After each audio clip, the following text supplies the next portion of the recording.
Okay, so I had some problems with the first video. So I mean the video on this knife. So that video is gonna end a little abruptly, but I'm just gonna make an individual video for each knife instead. And there's one knife out off screen. I'll just add it to this one in the end.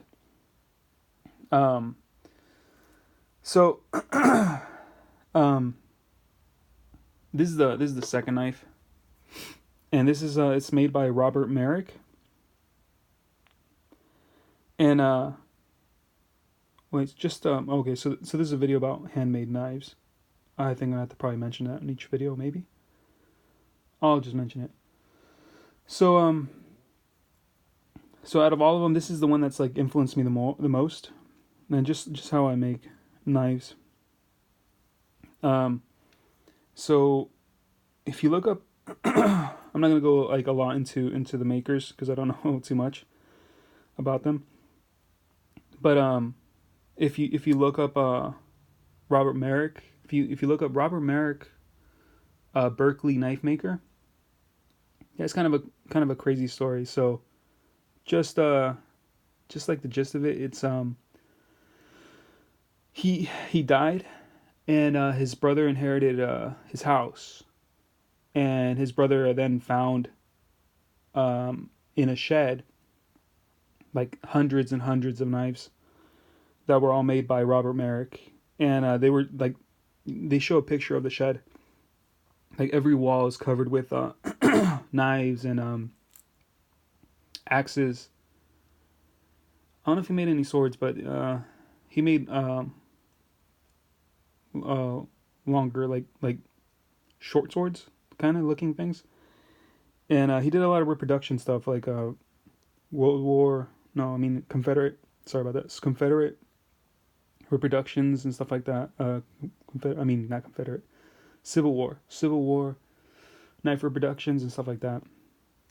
So on how it's made, I think this is from what I could find, he used um old files to make his knives, and if you look at that, there's a lot of pitting. This is just it shows you how old the knife is. A lot of pitting and stuff on the blade. He used brass for a hand guard, and then brass pins. And I think this is you can even see the pitting on the full tang on the handle. And I think I would guess rosewood. I'm not too sure though. It is a hardwood for sure. So just on how he made it, basically the way, I mean, what how it influenced me is I like if you can see here, it's the way he made this. Um, so if you can see, it's so here's a tang, and then there's that little part there that's flush with with the handguard, and if you see, it's the blade itself is a little bit wider than the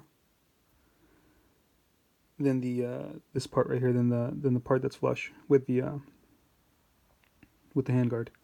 So I made a little drawing, uh, pretty crude, but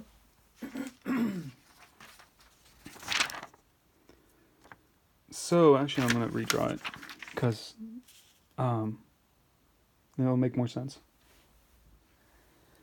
So and this does have a purpose, just so okay, let's say like this is the blade, and then it goes like this,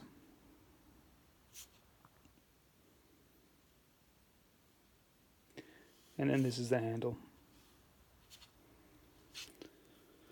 So and then here's where the handguard would be. Yep.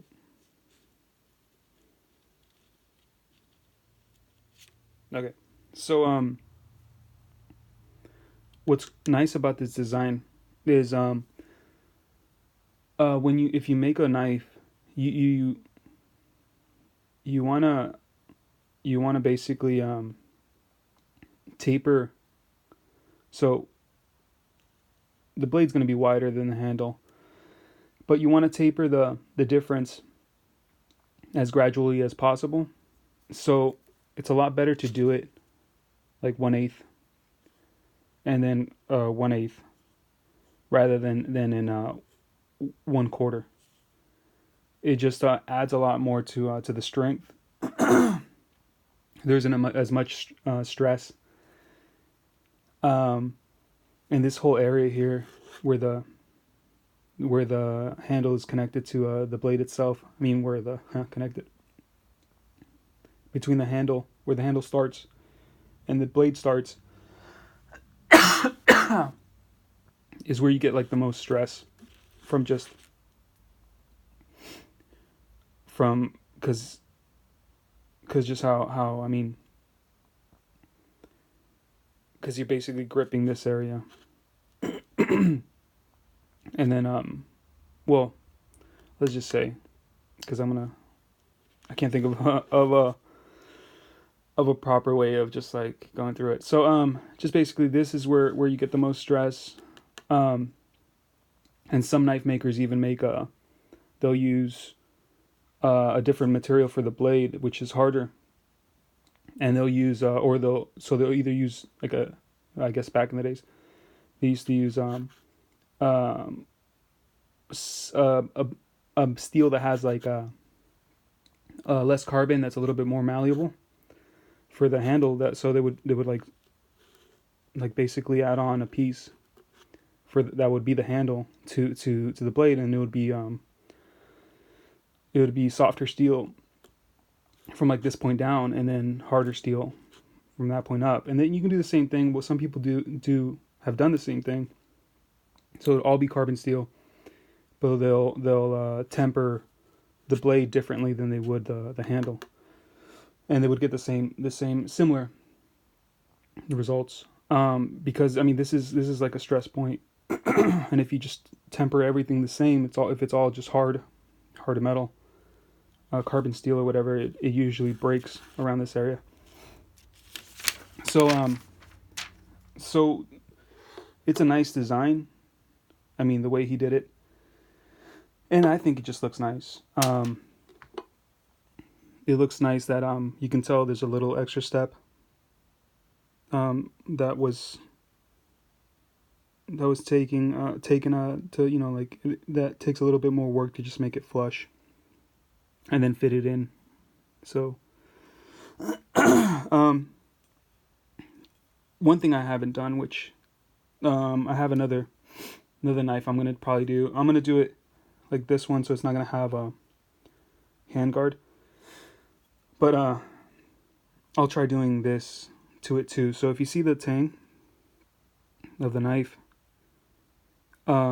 it's tapered. So oh, and I didn't go through the measurements. I'll do that in the end.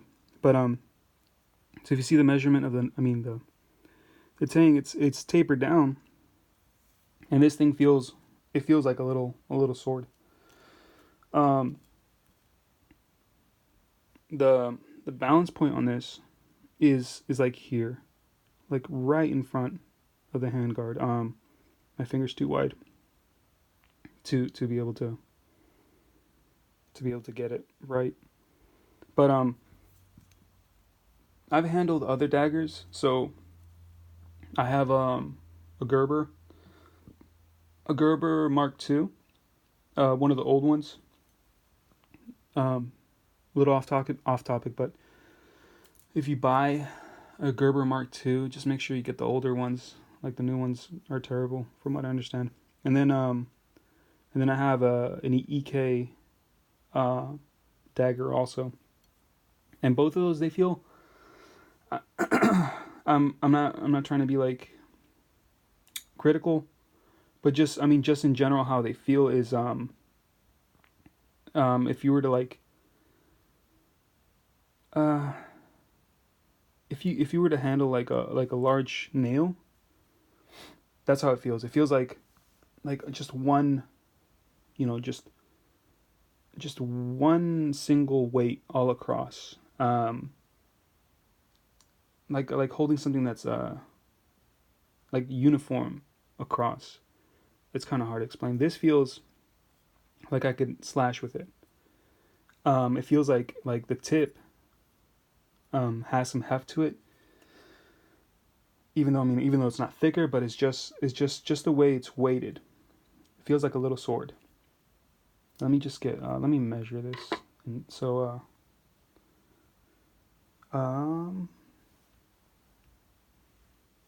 okay. So okay,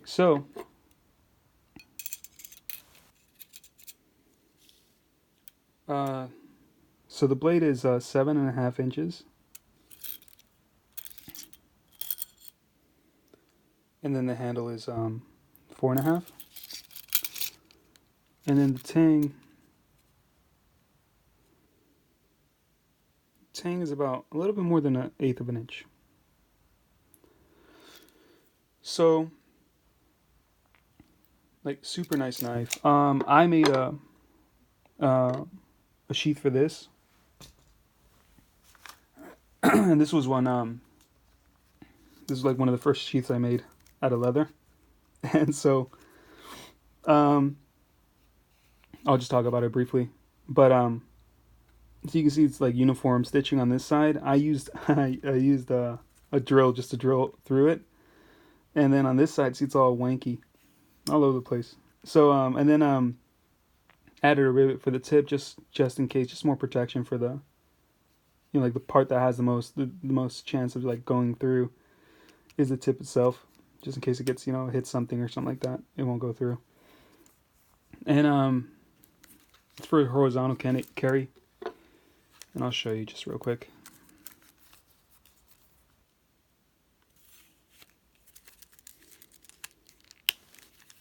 So you put it on horizontally, these two line up on top like this, and just basically holds the knife like this. When you take it out, the hand guard itself pushes the leather aside, so it never gets cut. I'll actually do it slower.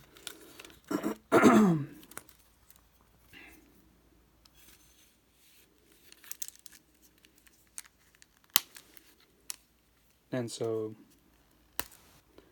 see, it opens up, and see, it doesn't touch the blade, doesn't touch the leather.